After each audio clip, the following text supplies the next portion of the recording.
Alright, so this toothbrush goes bye-bye, throwing it out, and this is just like a transition, so no more plastic toothbrushes.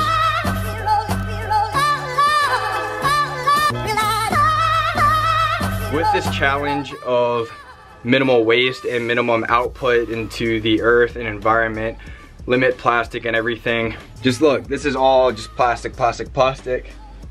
I never thought about my plastic consumption before. It's something that's important tomorrow, so I'm trying to transition certain things.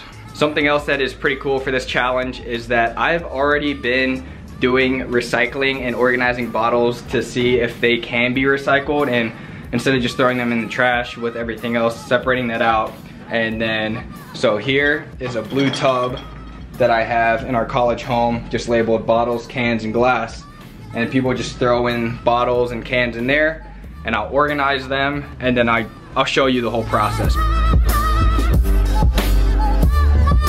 And then I'll go through each one, and I'll see if it has a label of like the recycling, and I'll throw it in here, and I'll wash it. For example, this one can be recycled. You just see if it can be recycled, if it just says do not litter. If it says do not litter, I just throw it in the trash can. If it has a label, then I know that I can recycle it. I'll recycle it, wash them out, and I'll put them in a box.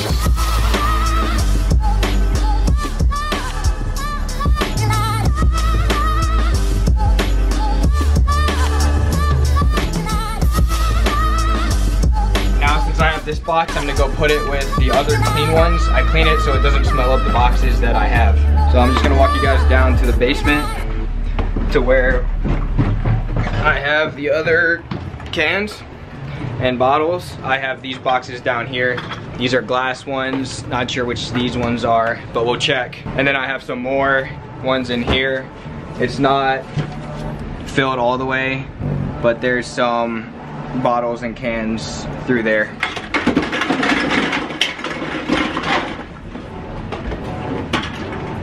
And all those cans, that was collected over, I swear, maybe 2 weeks from just different people coming in and out of the house, friends.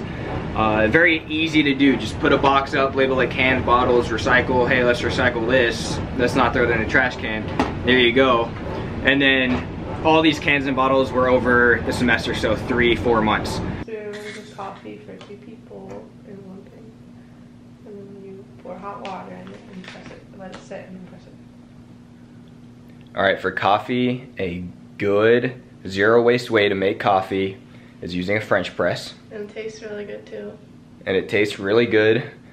I think like the coffee purists love the French press. So you just like grind up coffee beans, right? Yeah, I did it at the store, and you put a couple tablespoons in the little French press thing, and then you pour hot water over it and let it sit for a little bit.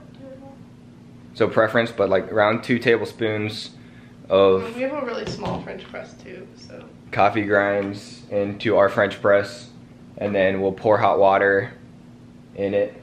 Let this sit for 3-4 minutes. And you push the little lever down. Then you push it down, and it's like pure coffee. Good way to still get your caffeine and coffee and all the things. That was a struggle for me.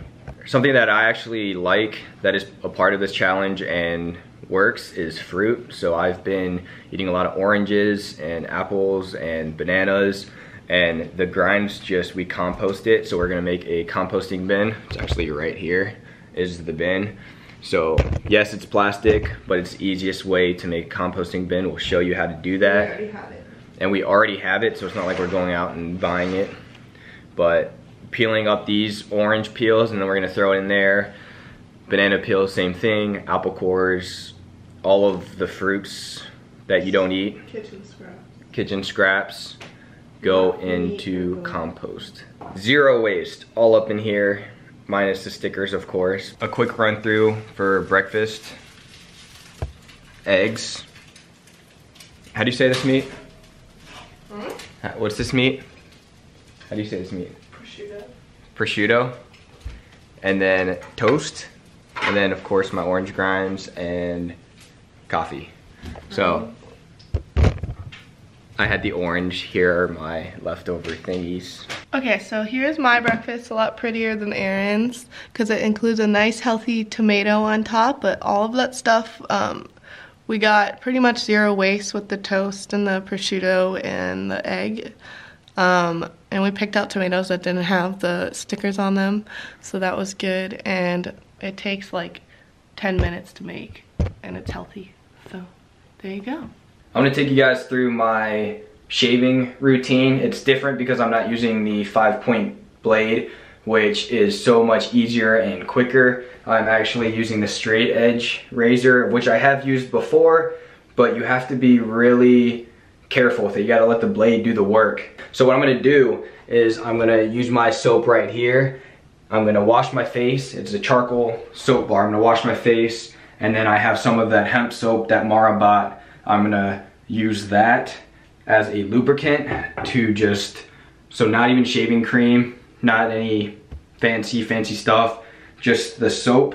Use that as a lubricant. You can use the soap bar too. It's just that I found myself cutting myself with the straight edge, and this puts more of a separator on your face. That is just the most sustainable way of shaving that I can find, and that is still gets that fresh look. I can use the electric razors, but I like all the way down to the skin, just a nice fresh layer.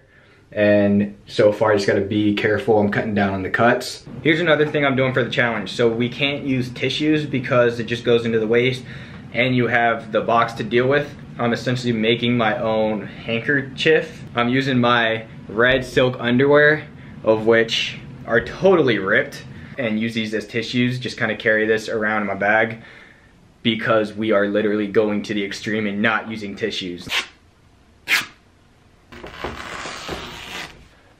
Here's my first handmade handkerchief out of old silk underwear. You can get a handkerchief, you can snot rocket it out onto the ground, blow it in your shirt, your sleeve, whatever. I'm just doing the more extreme, can't use a tissue. This is my alternative.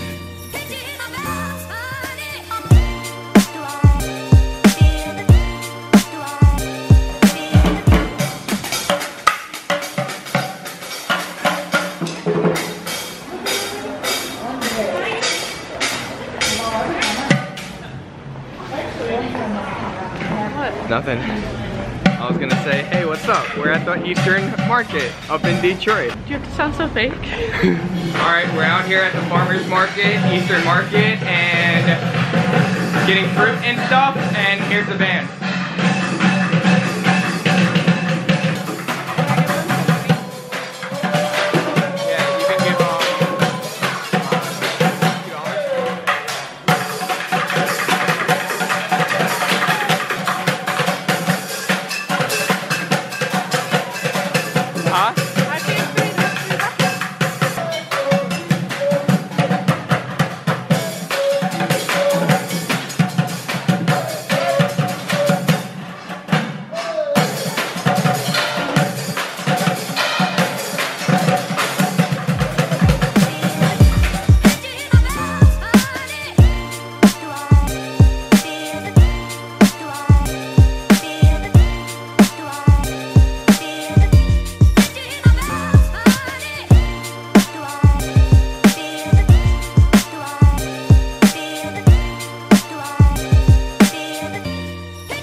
We're out here at Lucky's Market. There's Mara. I'm providing an epic commentary. I will assume that she's gonna see me filming, and then she will give me the face. Watch, here comes the face in about 3 seconds. There we go. There we go. Hey Mara. Hey, that's the face I was talking about. You choose the coffee. I don't have that great of a preference. But yeah, anyway, this is the coffee blend section. So we got the coffee blend right up in here. It's like $8.99 a pound for all of them. And so you'll just go up and give them that code down there. And so she filled it up with them beans, and we got 7021, and then she'll grind it over here. That's the process for coffee. We're getting the oats, and like I said, so here's the number. You're just gonna write this number and give it to them up there, and you can put it in a glass jar as we're doing. Putting it in a glass jar and using that saves you from using the plastic bags. All you gotta do is weigh it before you do it, and then they'll get the weight of the oats or whatever you put. But there's like a huge bulk section all up in this.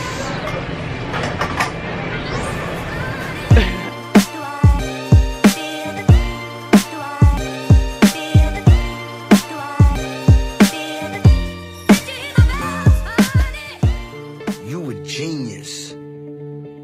I appreciate you. You loyal.